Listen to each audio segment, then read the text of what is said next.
Adakah anda seorang ibu bapa? Adakah anda ada anak kecil? Adakah anda pernah tahu satu alat yang dipanggil baby monitor? Okey, Assalamualaikum warahmatullahi wabarakatuh dan salam sejahtera. Dalam episod kali ini, saya nak memperkenalkan kepada anda satu benda yang mungkin berguna buat ibu bapa, terutamanya yang ada anak kecil. Saya nak tunjukkan dekat anda benda ni. Ini adalah satu baby monitor. Apa yang saya pegang ni adalah baby monitor yang dihasilkan oleh satu syarikat yang bernama Vacos. Mereka telah berikan unit ni kepada saya lah. Okey, jadi sebenarnya kan, dulu saya pernah dengar lah pasal baby monitor semua ni. Terutamanya kalau saya duk tengok filem-filem barat semua tu kan. Mesti kalau yang ada anak kecil tu, dia ada macam baby monitor yang macam walkie-talkie tu, dia letak kat sebelah baby tu. Ataupun yang nampak macam CCTV macam tu. Okay, waktu tu kan, saya tak berapa nak kisah sangat lah tentang baby monitor ni walaupun saya memang ada anak kecil. Tapi apabila saya dah pakai baby monitor ni, saya boleh cakap lah, benda ni kan, dia memang sangat berguna. Jadi dalam episod kali ni, saya nak ceritakan kepada anda tentang baby monitor dan tunjukkan dekat anda kegunaan baby monitor ni.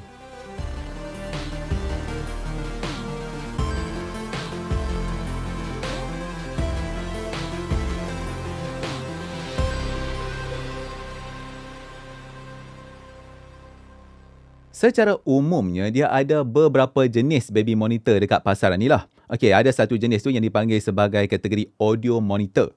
Yang mana fungsi benda tu dia adalah lebih kurang macam walkie-talkie macam tu. Ataupun macam mikrofon macam tu lah, senang kan. Jadi audio monitor ni adalah kategori baby monitor yang paling asas sekali, paling basic. Jadi anda letak dia punya mikrofon tu dalam bilik anak anda. Lepas tu yang penerima tu anda letaklah mana-mana. Contohnya dalam bilik tidur anda ke apa kan. Jadi kalau anak anda menangis, maka anda boleh dengarlah daripada receiver tu. Itu saja kegunaan dia. Lepas tu kalau anda nak yang lebih canggih sikit, dia ada kategori yang mana dia panggil audio dan visual monitor. Jadi anda boleh tengok video dan dalam masa yang sama anda boleh dengar audio. Okay, itu kategori yang orang kata apa kedua lah. Jadi sekarang ni kan, sebenarnya generasi terbaru baby monitor ni dia boleh buat banyak benda dah selain daripada anda hanya boleh tengok visual dan dengar audio sahaja. Baby monitor ni dia boleh buat macam-macam. Contohnya dia boleh buat recording, lepas tu ada yang saya tengok dia boleh check suhu, banyak benda lah dia boleh buat. Malah sekarang ni dia dah jadi lebih kurang macam CCTV macam tu. Siap anda dah boleh gunakan smartphone dan sebagainya untuk nak pantau anak anda tu. Jadi itu dalam kategori yang dipanggil sebagai smart baby monitor ni. Okey. Jadi selain daripada jenis yang audio visual punya baby monitor ni, dia ada juga baby monitor dalam kategori movement monitor. Yang mana alat tu dia gunakan untuk nak mengesan pernafasan ataupun pergerakan. Okey, antara contoh baby monitor dalam kategori ni adalah yang jenis yang diletakkan dekat bawah cadar tempat tidur anak anda tu. Jadi apa yang baby monitor ni akan buat? Dia akan pantau pergerakan anak anda ataupun dia punya pernafasan dia tu masa dia duduk dekat atas tilam tu. Jadi alat macam ni dia akan detect kalau anak anda tu tak bergerak sangat ke ataupun dia punya pernafasan tu macam terganggu macam tu ataupun yang kita panggil sebagai abnormal lah. Jadi alat ni dia akan bagi tahu dekat anda.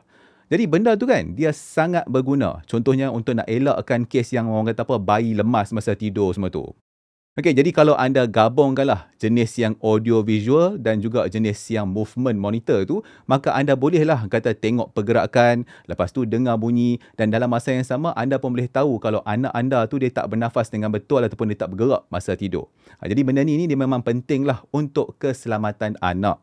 Terutamanya kalau anda letak bayi tu dalam baby cot kan, ataupun anak kecil anda tu tidur asing dalam bilik yang lain. Baby monitor yang saya dapat daripada Vacos ni, dia adalah dalam kategori audio visual yang agak canggih jugalah. Jadi mari saya cerita sikit tentang ciri-ciri yang ada pada baby monitor ni. Benda pertama yang saya suka dengan model ni adalah sebab dia ada satu physical wireless receiver. Monitor dia tu. Jadi anda boleh tengok visual dan juga dengar audio daripada kamera tu terus dekat monitor tu. Dan itu benda yang paling sempoi. Jadi anda tak payah nak pakai handphone semua benda tu lah. Jadi anda bolehlah letak monitor itu dekat atas meja ke dekat mana-mana dalam bilik tidur anda ke apa kan. Jadi sekiranya kalau jadi apa-apa, maka anda terus boleh nampak dan dengar dekat situ. Dia akan bagi alert terus dekat benda tu. Jadi saiz monitor tu adalah 5 inci. Alright. Jadi antara ciri-ciri lain baby monitor ni adalah dia punya video resolution tu adalah HD ataupun 720p lah. Lepas tu kamera dia tu pun dia ada night vision. Dan dia kata night vision dia tu dia boleh nampak pergerakan sehingga 16 kaki ke depan dalam gelap macam tu. Lepas tu dia punya kamera tu pula boleh pusing kiri kanan tu sebanyak 355 darjah. Dia bukan 360. Maksudnya kiri kanan 355 darjah. Dan dia punya tilt, maksudnya kita boleh gerakkan kamera tu atas bawah macam tu sebanyak 55 darjah. Lepas tu kamera tu pun anda boleh guna untuk nak zoom image tu 2 kali ganda. Alright, jadi baby monitor ni dia boleh kesan 3 benda. Yang pertama, dia boleh kesan bunyi. Maksudnya dia ada sound detection. Lepas tu dia boleh pantau suhu. Dia ada temperature detection. Dan dia boleh kesan pergerakan, iaitu motion detection lah.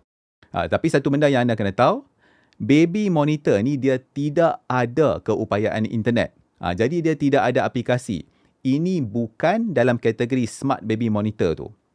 Alright, jadi bila saya kata macam tu, kamera ni sebenarnya dia menghantar data kepada monitor ni secara wireless melalui frekuensi yang 2.4 GHz tu. Tapi wireless tu adalah private di antara dua benda tu sahaja. Dia tidak menggunakan dan tidak boleh menggunakan Wi-Fi rumah anda. Jadi anda kena faham dah tu nah. Ini bukan smart baby monitor. Dia punya communication wireless tu dia encrypt lah supaya orang lain tak boleh nak tap feed daripada kamera tu. Maksudnya kalau orang curi nak tengok video tu apa, tak boleh. Okey, jadi kalau kita ikutkan dia punya spesifikasi berdasarkan wireless tu, dia kata jarak kamera dan monitor ni boleh pergi sampai 1000 kaki macam tu.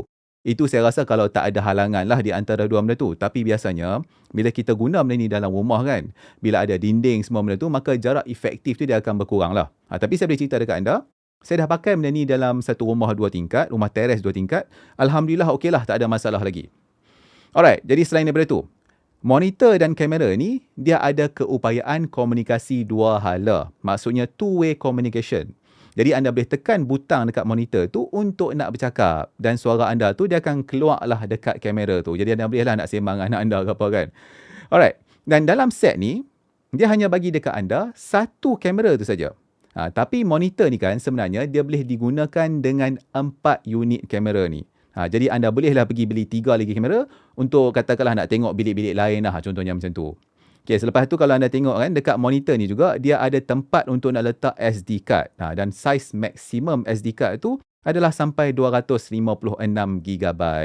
Jadi anda bolehlah record sekali audio video semua tu kan. Okay, dan antara benda-benda lain yang anda boleh buat dengan baby monitor ni adalah anda boleh set feeding reminder. Feeding reminder tu apa dia? Maksudnya peringatan untuk masa nak bagi makan anak anda tu. Ataupun nak bagi susu dekat baby anda. Jadi senang, dia boleh set kat situ. Dan selain daripada tu, benda ni juga boleh digunakan untuk nak mainkan lullabies tu. Ataupun orang kata lagu yang lembut ni untuk nak bagi anak anda tu senang tidur. Okey. Jadi monitor ni, dia ada built-in battery berkapasiti 4000 mAh. Dan dia katalah sekali full charge benda ni, anda boleh gunakan benda ni sampai 8 jam lah. Itu kalau anda set dia punya screen brightness tu pada medium setting je tu. Tapi benda tu senang lah sebenarnya. Anda tak payah nak cocok dia dekat kabel ke apa ke. Jadi anda boleh bawa lah monitor tu rata-rata. Dan dekat kamera dan monitor ni, dia ada port USB-C untuk nak bagi power. Jadi tapi satu benda anda kena tahu lah. Kamera ni dia perlukan power yang berterusan untuk dia berfungsi. Sebab dia tak ada bateri dalam tu. Tapi monitor tu tak perlu sebab dia ada built-in battery. Untuk nak hidupkan dia punya kamera tu, anda boleh pakai power bank. Sebab kamera tu dia hanya perlukan 5 volt 1 ampere untuk berfungsi. Dia pakai 5 watt sahaja. Lepas tu kan dia ada bagi sekali satu mounting bracket ni untuk kamera. Jadi kalau anda nak letak dia dekat dinding, boleh, tak ada masalah. Lepas tu dekat belakang monitor ni juga, dia ada satu stand yang anda boleh bawa keluar dan tu simpan buklak dia macam ni lah. Boleh hide benda ni supaya anda boleh letak monitor ni menegak dekat atas meja macam ni.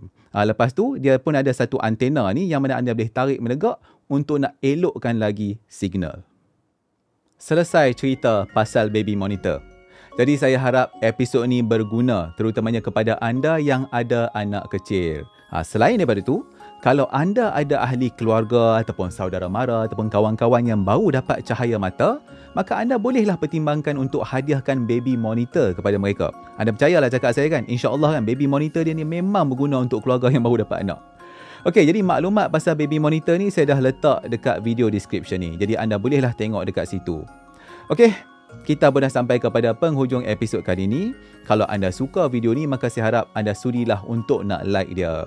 Dan sekiranya anda belum lagi subscribe kepada channel Pendakwah Teknologi, harap anda sudilah juga untuk subscribe. Alright, terima kasih kerana menonton. InsyaAllah kita akan berjumpa lagi dalam episod yang seterusnya. Assalamualaikum.